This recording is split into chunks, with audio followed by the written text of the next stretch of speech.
And Saturday, about 10 to 1, decided I was going to go back to work today, which I did. And believe it or not, the car I left was still sitting there. Someone in the shop decided they were going to do me a favor and put the transfer case back up in there for me.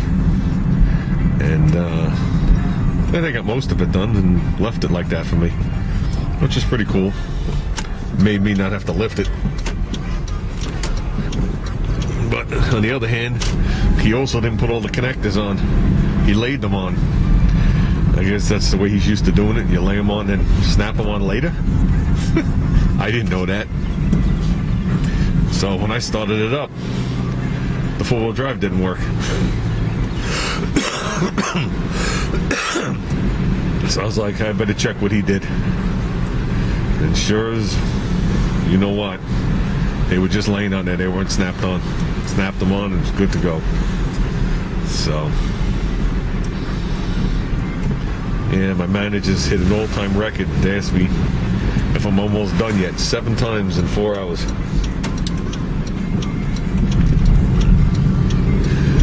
Don't they realize when you're that sick, you don't want to be asked about the speed of your work? I already gave him 200% today. So, like I said, we're heading back now. The manager asked me in exact words when I quote, "Do you want to work through lunch or do you think you need to stop?" And I was saying to myself, why'd I come back to work today? For one day? So, normally me and Rich will just run the lunch and eat. And we'll still sit this, we'll still take an hour break. But this time I made sure I wasn't in the building. So, we'll see what the second half of this fun-filled day has to bring for me. And then tonight, from the way it looks right now, me and little guy are probably going to go to the racetrack and race. That'll be nice and relaxing for me. So, and hopefully within the next day or two I get rid of the rest of whatever I got.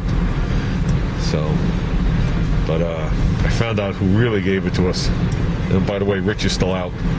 I just got off the phone with Rich checking on him.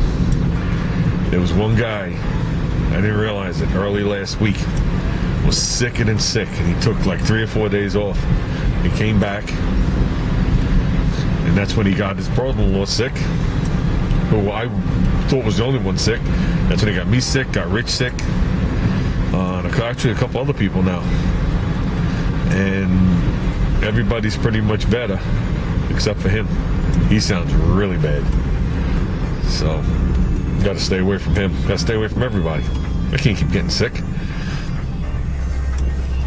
So, we got to sit through a train. Another body shop, Jim. So I get all the good body shop guys. One's not nothing to line up on. And never will.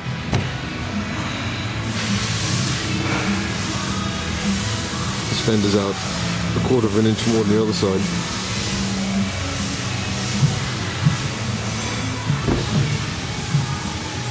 All hitting there. Looks like they did a bumper. Mutilated the fender back together, pieced the door back together. The hood has so much Bondo in it, it's like lifting a cinder block. Instead of repairing it, replacing it. And it's got brand new dry belts on it, but the pulleys are rusted solid. They just did an oil and filter on it and never put the cap on it. It's called bought at auction, but I don't think it was bought at auction recently. I think it laid at a shop after that.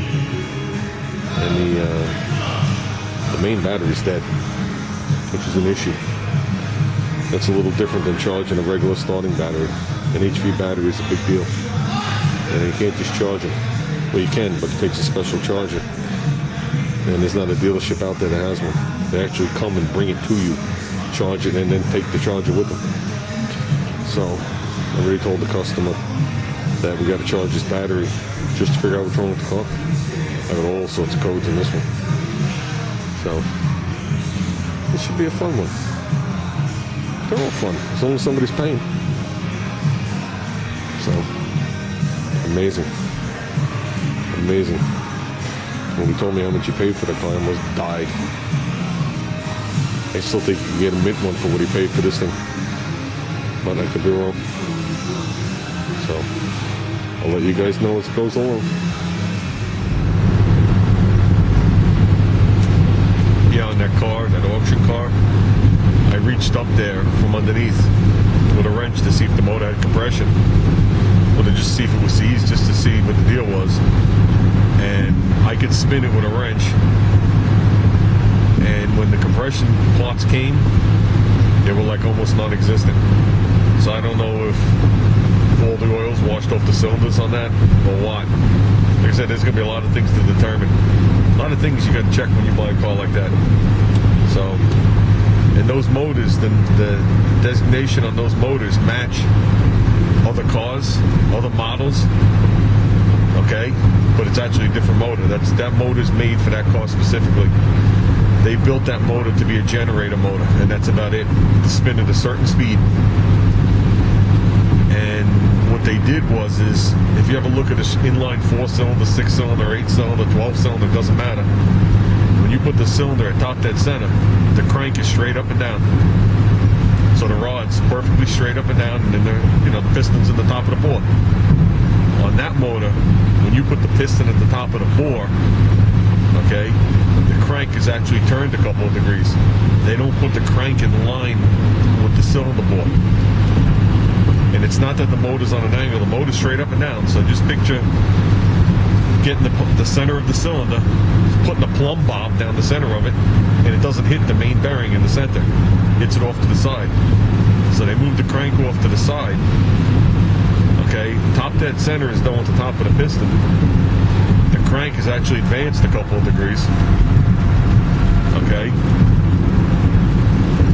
And that's the way they run it, because they only run the motor at one speed. And for them to run it at the one speed that they chose, it actually has multiple speeds, but the speed that they chose, the motor puts out the most horsepower and torque with the crank set up like that. And actually, when you look at the torque curve, of a normal gas engine, you see the horsepower and torque, they go up, and you see them cross over and at whatever speed it is, and usually the horsepower continues and the torque drops off. On that motor, the horsepower and the torque are almost horizontal across the whole power band. It's actually pretty cool the way they designed that motor. So, because like I said, when you punch into the floor, it goes to a certain speed, it's done. They're using it to drive some of the planetaries, and also using it to drive the electric motor. So it's actually a pretty cool design. But like I said, it has the same engine number designation as its sister motor, but the sister motor, the crank is straight up and down. So, but that'd be an interesting side note that people might find interesting, to show you how things have changed and have changed. That's 10-year-old technology now.